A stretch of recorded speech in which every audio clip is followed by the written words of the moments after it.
നാരായണീയം ദശകം 100 ശ്ലോകം 1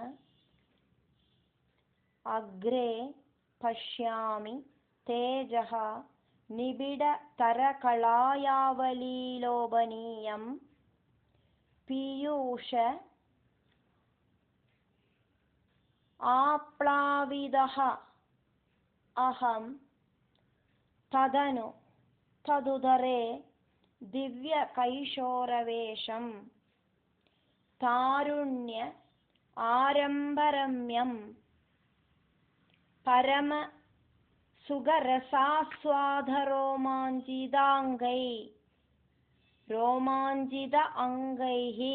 രോമാഞ്ചിതാംഗൈഃ ആവീതം നാരദാദ്യൈഃ വിലസത് ഉപനിഷദ് സുന്ദരീമണ്ഡലൈശ്ച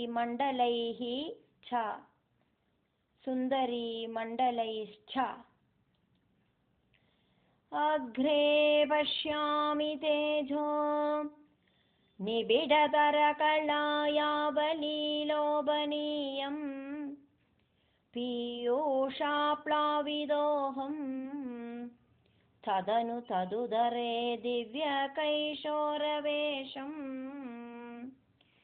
താരുണ്യാരംഭരമ്യം പരമസുഖരസാസ്വാദരോമാഞ്ചിതാംഗൈഃ ആവീതം നാരദാദ്യൈർ വിലസദുപനിഷത് സുന്ദരീമണ്ഡലൈശ്ച.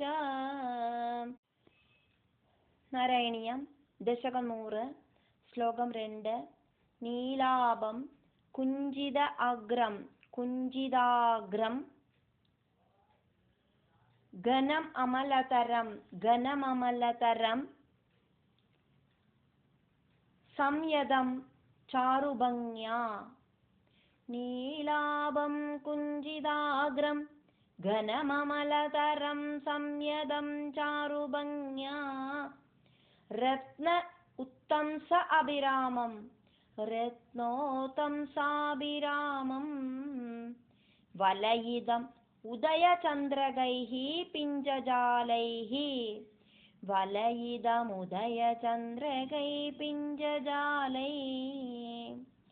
മന്ദാര സ്രഗ്നിവേദം തവ പൃഥുകബരീഭാരം ആലോകയേ അഹം പൃഥുകബരീഭാരമാലോകയേഹം സ്നിഗ്ധ ശ്വേത ഊർധ്വ പുണ്ട്രാമഭിജ സ്നിഗ്ധശ്വേതോർധ്വപുണ്ട്രാമഭിജ സുലളിതാം ഫാലഭാലേന്ദുവീദീം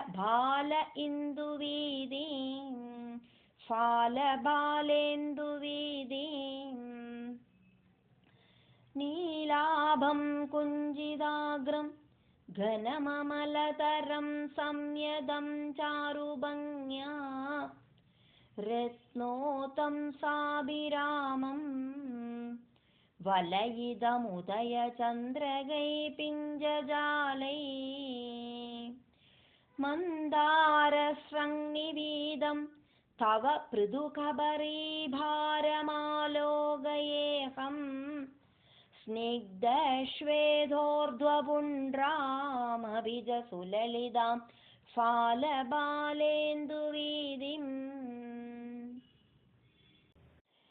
നാരായണീയം ദശകം 100 ശ്ലോകം 3 ഹൃദ്യം പൂർണ്ണ അനുകമ്പ അർണവ മൃദുലഹരീ ചഞ്ചലഭ്രൂവിലാസൈഃ ഹൃദ്യം പൂർണ്ണാനുകമ്പാർണവ മൃദുലഹരി ചഞ്ചലഭ്രൂവിലാസൈരാനീല സ്നിഗ്ധഭസ്മാവലിപരിലസിതം നേത്രയുഗ്മം വിഭോതേ ആനീല സ്നിഗ്ധ ഭസ്മാവലിപരിലസിതം നേത്രയുഗ്മം വിഭോതേ സാന്ദ്രച്ഛായം വിശാല അരുണ കമല ദള ആകാരം ആമുഗ്ധതാരം സാന്ദ്രച്ഛായം വിശാലാരുണ കമല ദളാകാരമാമുഗ്ധതാരം കാരുണ്യ ആലോക ലീലാ ശിശിരിത ഭുവനം ക്ഷിപ്യതാം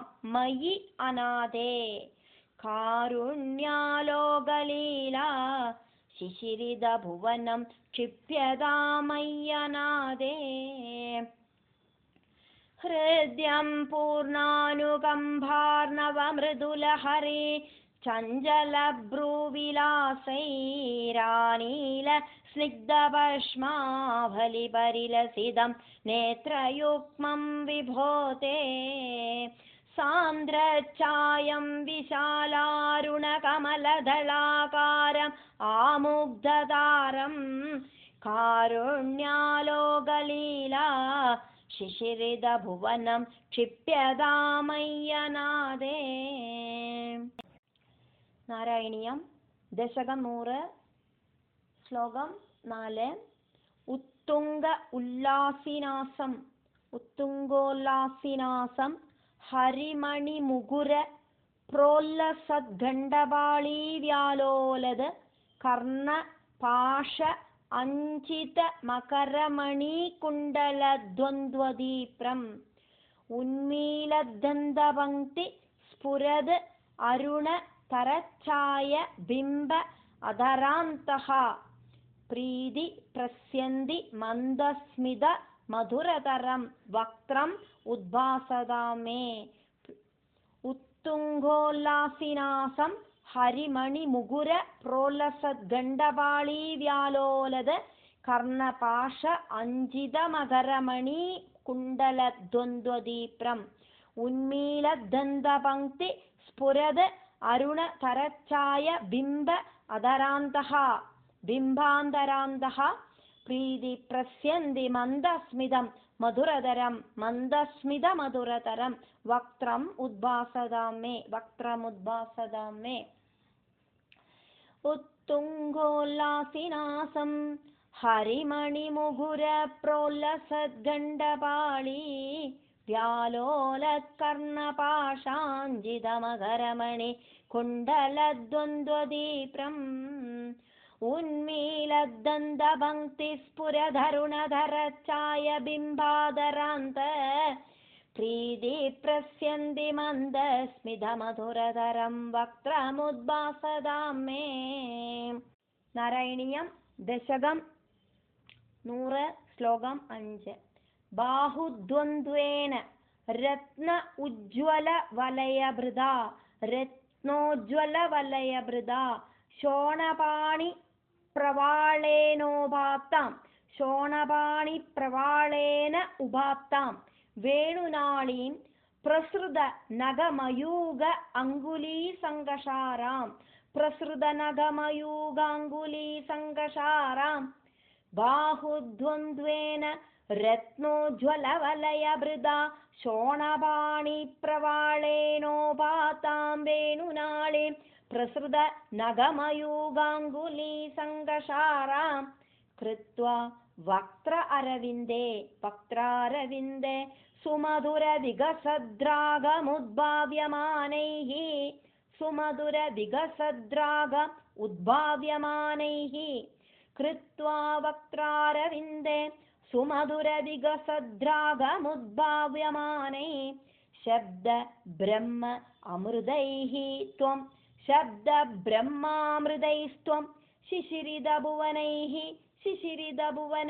സിഞ്ചമേ കർണവീഥീം ശബ്ദബ്രഹ്മാമൃതൈസ്ത്വം ശിശിരിദഭുവനൈഃ സിഞ്ചമേ കർണവീഥീം ബാഹുദ്വന്ദ്വേന രത്നോജ്വലവലയഭൃത ശോണപാണി പ്രവാളേനോപാത്താം വേണുനാളീം പ്രസൃത നഖമയൂഖാങ്കുലീസങ്കഷാരാം കൃത്വാ വക്രാരവിന്ദേ സുമധുരവികസദ്രാഗമുദ്ഭാവ്യമാനൈഃ ശബ്ദബ്രഹ്മാമൃതൈസ്ത്വം ശിശിരിദഭുവനൈഃ സിഞ്ചമേ കർണവീഥീം നാരായണീയം ദശകം 100 ശ്ലോകം 6 ഉത്സർപ്പത് കൗസ്തുഭ ശ്രീദതിഭിഃ അരുണിതം ഉത്സർപ്പത് കൗസ്തുഭ ശ്രീദതിഭിരരുണിതം കോമളം കണ്ഠദേശം വക്ഷ ശ്രീവത്സരമ്യം തരള തര समुद्धिप्रहारप्रदानं नानावर्णप्रसून आवलिकिसलयनीं वन्यमालां विलोलद लोलम्भां लम्बमानाम् उरसि तव तदा भावये रत्नमालाम् नानावर्णप्रसूनावलिकिसलयनीं वन्यमालां विलोलल्लोलम्बां लम्बमानामुरसि तव तदा भावये रत्नमालाम् उल्सर्पत्कौस्तुभश्रीदधिभिररुणिधं कोमलं कण्ठदेशं वक्षश्रीवत्सरम्यं तरलतरसमुद्धिप्रहारप्रदानं नानावर्णप्रसूनावलिकिसलयनीं वन्यमालां विलोल लोलम्बां लम्बमानामुरसि तव तदा भावये रत्नमालाम्.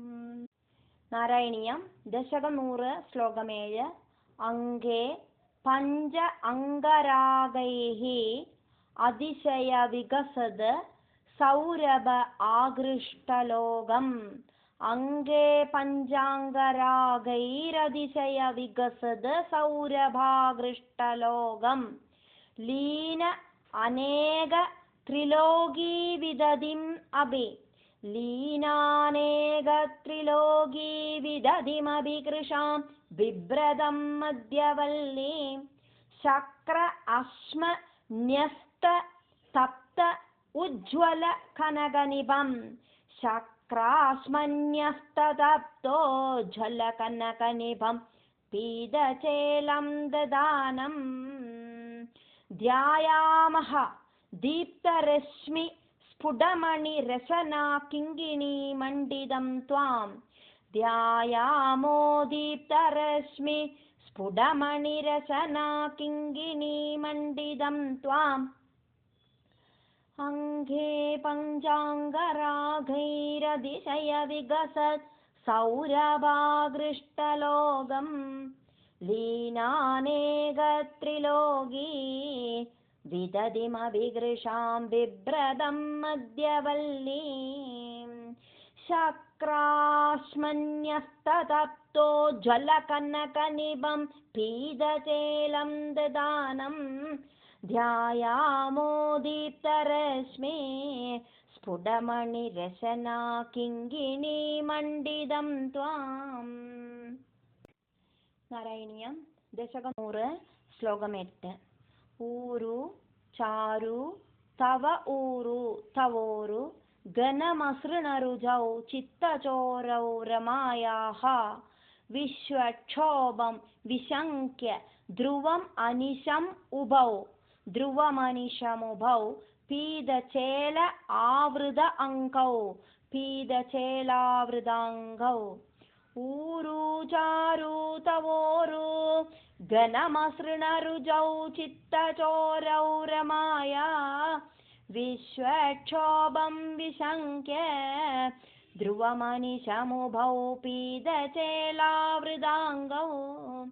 ആനമ്രാണാം പുരസ്താദ് ന്യസനധൃത സമസ്ത അർത്ഥപാളീ സമുദ്ഗച്ഛായം ജാനുദ്വയം ച ക്രമപൃഥുലമനോജ്ഞേജ ജംഘേ നിഷേവേ. ആനമ്രാണാം പുരസ്താന്യസനധൃത സമസ്താർത്ഥപാളി സമുദ്ഗച്ഛായം ജാനുദ്വയം ച ക്രമപൃഥുലമനോജ്ഞേജ ജംഘേ നിഷേവേ. ഊരു ചാരു തവോരു ഘനമസൃണരുജൗ ചിത്തചോരൗ രമായാ. വിശ്വക്ഷോഭം വിശങ്ക്യ ധ്രുവമനിശമുഭൗ പീതചേലാവൃതാങ്കൗ. ആനമ്രാണാം പുരസ്താന്യസനധൃത സമസ്താർത്ഥ പാളീ സമുദ്ഗച്ഛായം ജാനുദ്വയം ച ക്രമപൃഥുലമനോജ്ഞേജ ജംഘേ നിഷേവേ. നാരായണീയം ദശകം 100 ശ്ലോകം 9 മഞ്ജീരം മഞ്ജുനാഥൈഃ ഇവ പദഭജനം ശ്രേയഃ ഇതി ആലപന്തം. മഞ്ജീരം മഞ്ജുനാഥൈരിവ പദഭജനം ശ്രേയ ഇത്യാലപന്തം. പാദാഗ്രം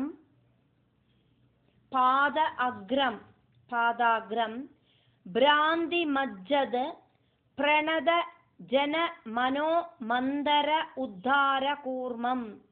ഭ്രാന്തിമജ്ജത് പ്രണത ജന മനോമന്ദരോദ്ധാരകൂർമ്മം. ഉത്തുംഗാതാമ്രരാജൻ ഉത്തുംഗ ആതാമ്രരാജൻ നഗര ഹിമകര ജ്യോത്സ്നയാ ച ആശ്രിതാനാം. ഉത്തുംഗാതാമ്രരാജൻ നഗര ഹിമകര ജ്യോത്സ്നയാ ച ആശ്രിതാനാം. സന്താപധ്വാന്തഹന്ത്രേം തദിം അനുകലയേ മംഗലാം അങ്കുലീനാം. മഞ്ജീരം മഞ്ജുനാഥൈരിവ പദഭജനം ശ്രേയ ഇത്യാലപന്തം. പാദാഗ്രം ഭ്രാന്തിമജ്ജത് പ്രണത ജനമനോ മന്ദരോദ്ധാരകൂർമ്മം. ഉത്തുംഗാതാമ്രരാജൻ നഗര ഹിമകര ജ്യോത്സ്നയാ ചാശ്രിതാനാം. സന്താപധ്വാന്തഹന്ത്രേം തദിമനുകലയേ മംഗലാമങ്കുലീനാം. നാരായണീയം ദശകം 100 ശ്ലോകം 10 യോഗീന്ദ്രാണാം ത്വദ് അങ്കേഷു അധിക സുമധുരം മുക്തിഭാജാം നിവാസഃ. യോഗീന്ദ്രാണാം ത്വദംഗേഷു അധിക സുമധുരം മുക്തിഭാജാം നിവാസോ. ഭക്താനാം കാമവർഷദ്യുതരു കിസലയം നാദതേ പാദമൂലം. നിത്യം ചിത്തസ്ഥിതം മേ ഭവനപുരപദേ കൃഷ്ണകാരുണ്യസിന്ധോ. ഹൃത്വാ നിശേഷതാപാൻ പ്രതിശതു പരമാനന്ദ സന്തോഹലക്ഷ്മീം. യോഗീന്ദ്രാണാം ത്വദംഗേഷു അധിക സുമധുരം മുക്തിഭാജാം നിവാസോ.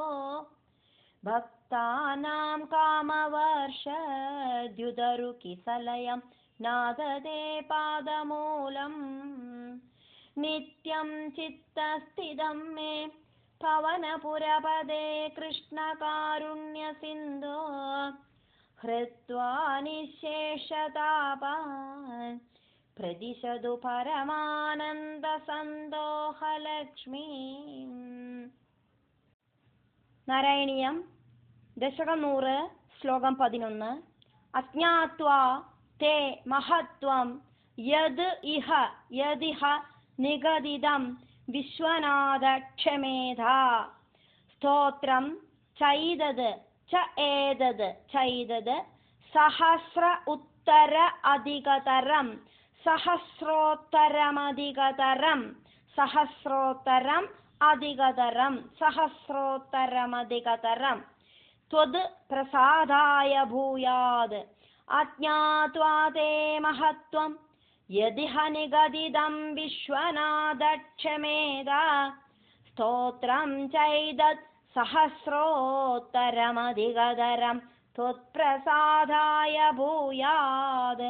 ദ്വേധാ നാരായണീയം ശ്രുതിഷു ജനുഷാ സ്തുത്യതാ വർണ്ണനേന. സ്പീദം ലീലാവതാരൈഃ